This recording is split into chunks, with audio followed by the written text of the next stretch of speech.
Ladies and gentlemen, welcome back to the channel, and today we have some really bad news, or possibly really good news. I suppose it's just how you want to take it, right?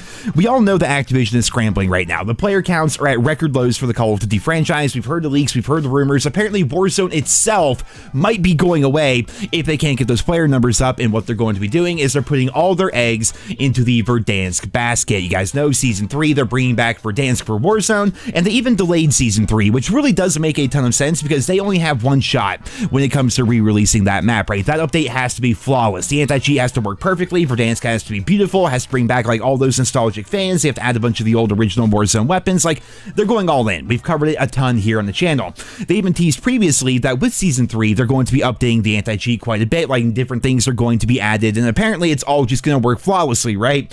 Well, what if I told you the news that came out today is hinting that we are not going to be getting that fixed anti-cheat with Season 3, and as a result, Verdansk is doomed to fail, and then subsequently, Warzone might be going down the drain. Here we see from Charlie Intel, there is a new job listing posted by Activision for a Senior Director of Game Security. Now, looking at the description here, lead a team of engineers, reverse engineers, Windows kernel developers, and machine learning experts in one of the pillars of Activision's central tech, and tackle the anti-cheat space for Call of Duty. Continue to evolve our anti-cheat portfolio while also increasing observability and reporting, have a deep understanding of the cheat market, and build strategies to best address emerging threats. As part of this role, reporting into Vice President Technology Development, you will not only lead a diverse team of passionate anti-cheat experts, but you will also partner with technology leaders across the franchise to facilitate anti-cheat improvements across our entire technology stack. Additionally, you will lead the franchise on all security-related matters and work with partner teams ranging from analytics to PR, back-end services to live operations to execute on providing the most fair and secure Call of Duty experience possible for our players. Above all else, you will establish and drive the vision and strategy for the anti-cheat domain within the Call of Duty franchise. That job listing, ladies and gentlemen, just went up today. Right, they're looking for a senior director. Basically, they're looking for somebody to lead the anti-cheat here within the Call of Duty franchise, and the optics here are absolutely terrible. Like, Verdansk is like right around the corner. The big update, the big anti-cheat changes and everything, that's all like right around the corner, and you're looking for somebody to head the project? Like, how is that even supposed to work, right? Like, obviously, I don't know much about what happens behind the scenes at Activision or anything, but this does not look good. And looking at Charlie Intel's post right here, look at some of the responses, man. Modern Warzone, we got less than a month until Verdansk. It's cooked, and I definitely think that is true. J-God with the It's Fine meme happening right there. Bob Network UK, just install Battle Eye and be done with it, goddamn. Is this why they delayed the season? Face Swag, this is really bad. It goes on and on here, right? This one was interesting to me. Likely an internal hire and then posted for compliance, but even if it was an internal hire and they already had the guy figured out and everything, what's weird is they're just now getting somebody hired for that position. Like, it really doesn't make any sense whatsoever. And then it just continues going on here, man. 27 days till Verdansk. Don't think it's enough time. Like, what are they possibly doing right now? It seems to me that they have been working, or at least saying they're working, on the anti-cheat here within the Call of Duty franchise, and it seems like they're not really making any progress whatsoever. We have heard the leaks, we have heard the rumors that apparently there are some bad faith actors on the inside of Activision who are literally selling the cheats, like how to get around the cheats, to these different people who are making all the hacks and mods for the Call of Duty franchise. And if that's true, like, they're just cooked completely from the inside out. But the point still stands. The big thing when it comes to Warzone is not so much that people are bored of Urzikstan. It's not so much that like Area 99, which just came out, is like a terrible map or anything like that, or even people are tired of Rebirth Island. The fact of the matter is people are tired of the Call of Duty formula, and the Call of Duty formula is just release the game, have it be full of bugs and hackers, have more of a focus on the shop, and then that's pretty much it. Rinse and repeat every single year. And in fact, it's almost if like the YouTube algorithm gods or something wanted me to include this in my video here today, because every now and then, you guys know, you'll be watching a video, you'll see a recommended video, and sometimes like those recommended videos don't really seem to belong. Well, I was watching a video, and a video of mine from like 3 years ago popped up, and I haven't watched it in forever. I'm like, what is this? I'm just gonna rewatch it. You know, I have thousands of videos, and the point I made 4 years ago, almost to the day, in March of 2021, is just as relevant now as it was back then. It's actually pretty freaking mind-blowing. In fact, let's just go ahead and roll back the footage. Raven Software keeps claiming that they're banning more and more people in Warzone. Now they're up to over 100,000 bans in Warzone, but hackers are still everywhere. Look at this clip that was posted to the Modern Warzone Twitter account last night. Not even like 12 hours ago, this was posted. There are invisible dudes riding around in vehicles right now in Warzone.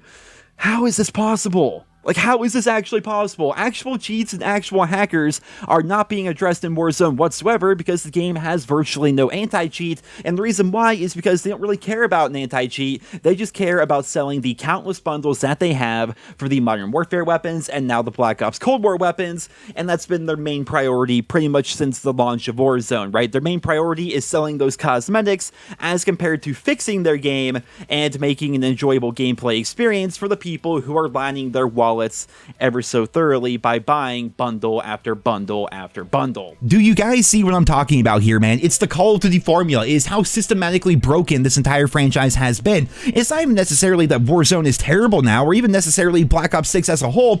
It's just that the Call of Duty community is so sick and tired of every single year we have the exact same problems. Year after year, we have the matchmaking. Year after year, they prioritize monetization. Year after year, the cheaters are flooding everywhere, and fans are sick of it. It's one of those things where the COD franchise is over 20 years old. Like, it's pretty freaking crazy. I personally have been playing the franchise for, what's that, 17? God, going on 18 years now if you go back to 2007, you know, and the core foundation of the COD franchise is still fun. It's still enjoyable, right? You play domination, you have your assault rifle, your SMG, your captain flags, putting up streaks, you're leveling up, you're prestiging, doing challenges.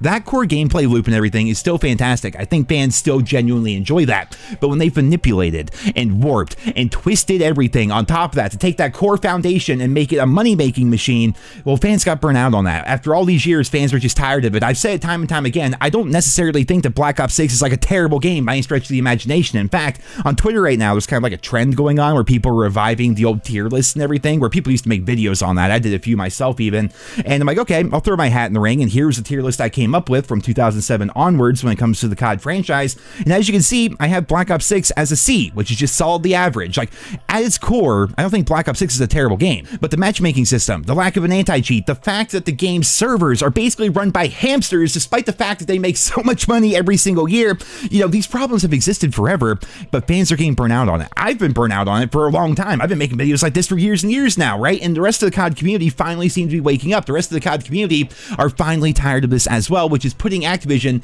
in the position that they're in. Player counts are going down so ridiculously far. Profits, as a result, are going down so ridiculously far, and they're doing their best, right? They're trying to be like, okay, well, instead of fixing the core problems, I feel like we should just put out Verdansk because people like Verdansk, right? Like, COVID was a really good time for us. We gotta get Verdansk out, guys. Hurry up. Oh, wait, the anti-cheat's still not ready. Delay the season. Oh, it's still not gonna be ready. Oh, wait, what if we decide to hire somebody to lead the project even though we're less than a month away from it going live? Like, they are scrambling. They are panicking. It's actually so entertaining and so interesting and funny to watch from my perspective anyway, because we've been watching the COD franchise go downhill year after year ever since the launch of Modern Warfare 2019 and that entire shift that they had over at Activision towards monetizing the game and catering the game to super casual players who don't give a shit about the franchise while systematically pushing away all the hardcore fans who helped build this franchise up to begin with. After all those years of neglect as a hardcore Call of Duty fan, I'm fed up with it. I'm sure you guys are fed up with it, and honestly, just watching the downfall of the franchise at this point is bittersweet, but it's also very interesting. It's bittersweet because I like seeing Activision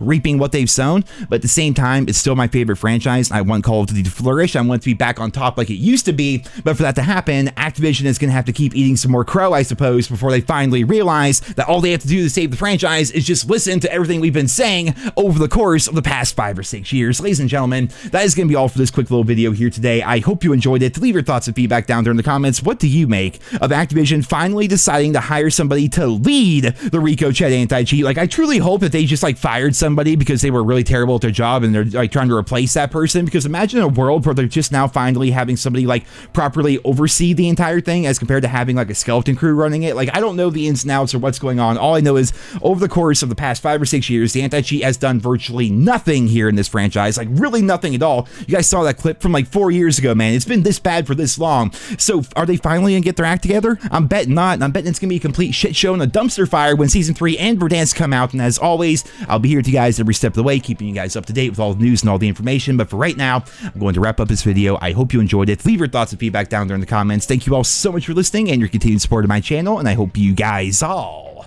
have a wonderful day.